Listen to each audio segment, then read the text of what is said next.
नमस्कार मित्रों, आप सभी का स्वागत है। जैसा कि हमने आपको कहा था कि फर्स्ट ग्रेड की हम एक सीरीज़ शुरू करेंगे।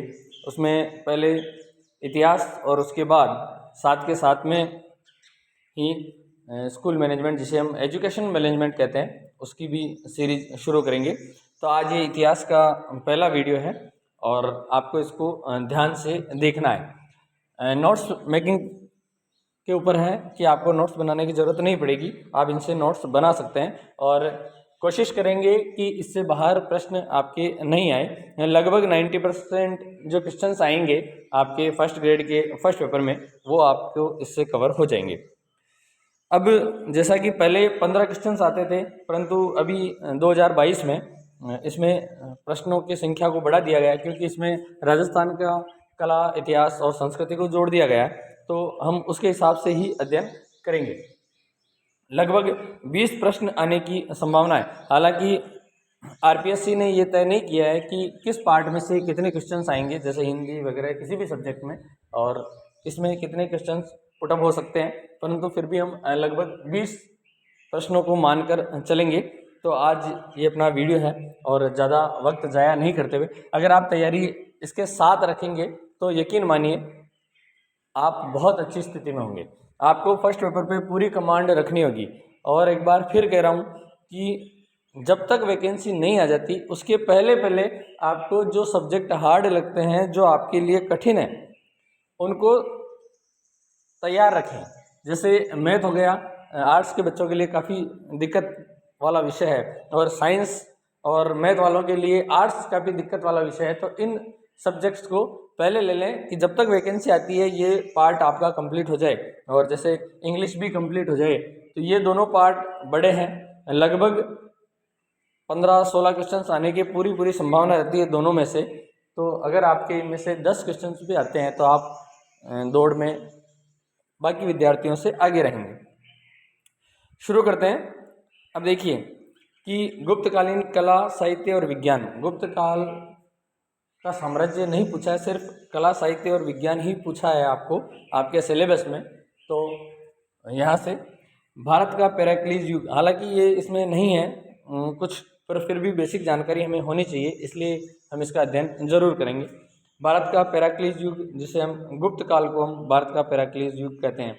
कला साहित्य का स्वर्ण युग किसे कहते हैं, वो भी गुप्त काल को ही कहा जाता है। अब यहाँ मैंने के.एम. मुंशी लिखा है, तो आप ये देखिए कि कला साहित्य का स्वर्ण युग किसे कहा जाता है। अगर ये पूछे तब तो आपको गुप्त काल लिखना है, और ये पूछे कि कला, गुप्त काल को कला साहित्य का स्वर्ण युग किसने कहा है, तो के.एम. मुंशी इसका आंसर होगा।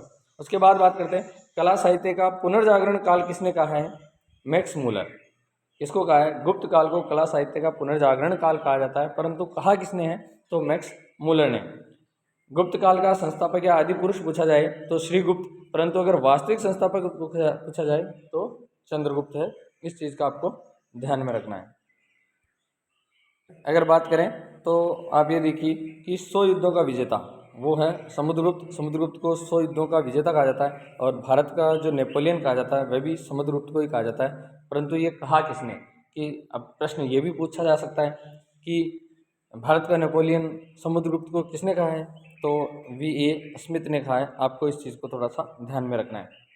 उसके बाद बात करें, महत्वपूर्ण प्रश्न यहाँ से शुरू होते हैं आपके कला साहित्य का। वो एक जनरल नॉलेज है, फिर भी प्रश्न पुटअप हो सकता है।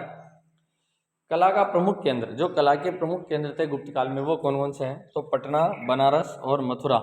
ये तीनों केंद्र प्रमुख केंद्र थे गुप्त काल के, पटना, बनारस और मथुरा। मंदिरों की शैली कौन सी थी, तो नागर शैली के मंदिर बनाए जाते थे गुप्त काल के अंदर। गुप्तकालीन प्रमुख मंदिर, अगर नागर शैली की बात करें, फिर हम बात करते हैं कि इनके प्रमुख मंदिर कौन कौन से हैं, तो देवगढ़ का दशावतार। अब आप एक चीज़ ध्यान रखें, कई बार तो सीधा सीधा आपसे मंदिर की जगह पूछा जाता है, कई बार आपसे कौन सा मंदिर किसके लिए प्रसिद्ध है वो पूछा जाता है ना। तो मिलान के अंदर भी ये आ सकता है, तो आपको ये बहुत अच्छे से याद करना है कि देवगढ़ का दशावतार मंदिर कहाँ पर है, यूपी, झांसी, जो कि यूपी में है। और इस दशावतार मंदिर को ललितपुर मंदिर भी कहा जाता है। ये बहुत इम्पोर्टेंट है, अगर गहरा सवाल पूछा जाएगा तो यही है कि ललितपुर मंदिर कौन सा है? तो देवगढ़ का दशावतार मंदिर ललितपुर मंदिर के नाम से विश्वविख्यात है। उसके बाद प्रथम पंचायतन शैली का मंदिर कौन सा है? तो वो भी देवगढ़ का दशावतार मंदिर है। तो प्रथम पंचायतन शैली का मंदिर है, बेतवा नदी के किनारे बसा हुआ है और इस बेतवा नदी को वेत्रवती नदी भी कहा जाता है, इस चीज़ का ध्यान रखें। विष्णु को समर्पित है, जो कि सर्वश्रेष्ठ मंदिर है। पूछा जाए कि विष्णु को समर्पित सर्वश्रेष्ठ मंदिर कौन सा है? तो भी देवगढ़ का दशावतार मंदिर है। उसके बाद बात करते हैं कि नचना कुठार का पार्वती मंदिर। अब आ गया प्रश्न, यहाँ से आ सकता है कि नचना कुठार का जो मंदिर है किस देवी या देवता के लिए प्रसिद्ध है? तो पार्वती मंदिर है। कहाँ पर है? एमपी में। इसकी महत्वपूर्ण बातें क्या हैं? शिव पार्वती की मूर्ति जो है संगीत वाद्यों के साथ है। इस नचना कुठार में शिव पार्वती की जो मूर्ति है वो संगीत वाद्यों के साथ है। उसके बाद हम बात करें, रामायण का अंकन भी है और वक्र रेखीय शिखर वाला मंदिर है। नचना कुठार का पार्वती जो मंदिर है वो वक्र रेखीय शिखर युक्त मंदिर है। इसके साथ ही एक सिरपुर का जो लक्ष्मण मंदिर है वो भी वक्र रेखीय शिखर मंदिर। तो आपसे फिर पूछा जा सकता है कि वक्र रेखीय सिरपुर मंदिर कौन कौन से है? तो एक तो ध्यान में रखें, सिरपुर का लक्ष्मण मंदिर और नचना कुठार का पार्वती मंदिर। फिर बात करते हैं कि एरण का विष्णु मंदिर, ये कहाँ पर है? एमपी में। धन्य विष्णु द्वारा निर्मित वराह मूर्ति, यहाँ पर एक वराह की मूर्ति है जो किसने निर्मित की थी? धन्य विष्णु ने।